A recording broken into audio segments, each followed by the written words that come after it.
1999 को कारगिल वॉर की शुरुआत हुई थी।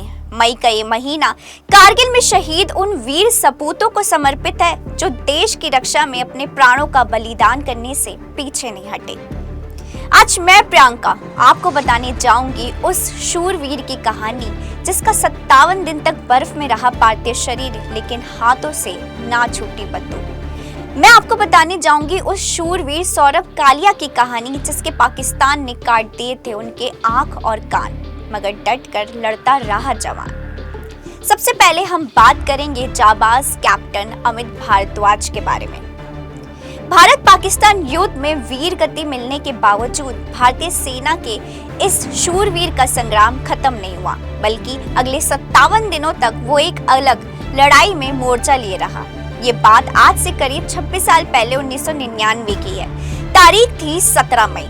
इसी दिन कैप्टन अमित भारद्वाज को लेफ्टिनेंट सौरभ कालिया और उनकी टीम को बचाने की जिम्मेदारी दी गई थी। जिम्मेदारी मिलते ही कैप्टन अमित 30 सैनिकों की टुकड़ी लेकर बजरंग पोस्ट की ओर बढ़ चले।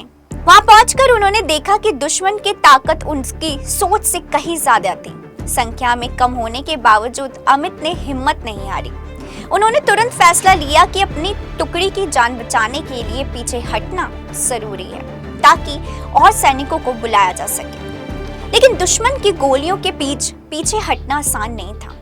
इसके लिए किसी को रुककर कवर फायर करना था। कैप्टन अमित ने खुद ये जोखिम उठाया। वो आगे बढ़े और दुश्मन पर गोलियां बरसाने लगे। उनके साथ हवलदार राजवीर सिंह भी डट कर लड़े। दोनों ने मिलकर 10 से ज्यादा घुसपैठियों को मार गिराया। उनकी बहादुरी की वजह से 30 सैनिक सुरक्षित बेस कैंप तक पहुंच गए। लेकिन इस लड़ाई में कैप्टन अमित और हवलदार राजवीर गंभीर रूप से जख्मी हो गए। उन दोनों के शरीर में जब तक जान रही वो दुश्मनों के लिए काल का पर्याय बने रहे। दोनों शूरवीरों ने अपनी अंतिम सांस तक लड़ाई जारी रखी और वीर गति को प्राप्त हो गए।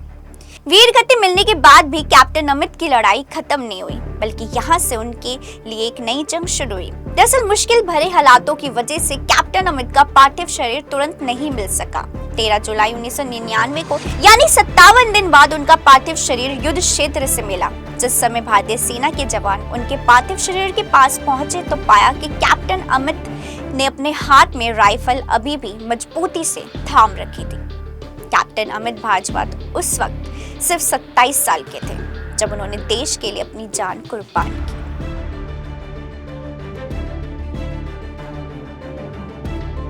अब बात करते हैं कारगिल वॉर के पहले हीरो सौरभ कालिया की।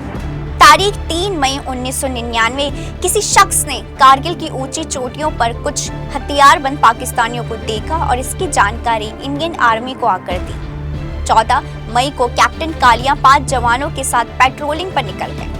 जब वो बजरंग चोटी पर पहुंचे तो उन्होंने वहां हथियारों से लैस पाकिस्तानी सैनिकों को देखा। कैप्टन कालिया की टीम के पास ना तो बहुत हथियार थे, ना अधिक गोला बारूद और साथ सिर्फ 5 जवान। वो तो पेट्रोलिंग के लिए निकले थे। दूसरी तरफ पाकिस्तानी सैनिकों की संख्या बहुत ज्यादा थी और गोला बारूद भी। पाकिस्तान के जवान नहीं चाहते थे कि ये लोग वापस लौटे। उन्होंने चारों तरफ से कैप्टन कालिया और उनके साथियों को घेर लिया।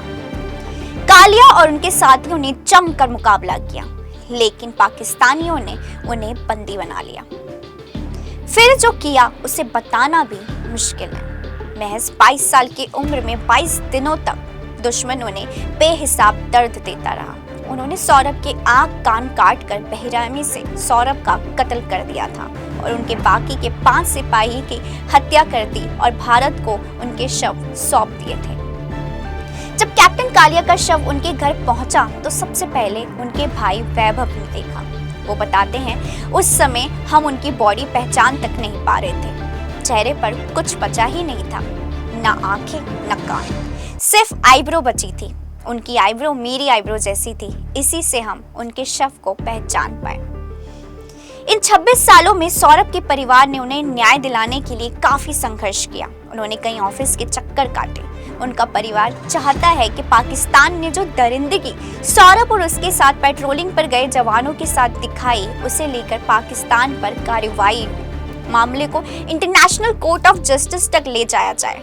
लेकिन इसके लिए पहल सरकार को करनी होगी। फिलहाल मामला सुप्रीम कोर्ट में है। उनके पिता के पास सौरभ के लिए देश भर में लगाई अपीलों से जुड़ी एक फाइल है। वो कहते हैं, जब तक जिंदा हूं तब तक इंसाफ की कोशिश करता रहूंगा।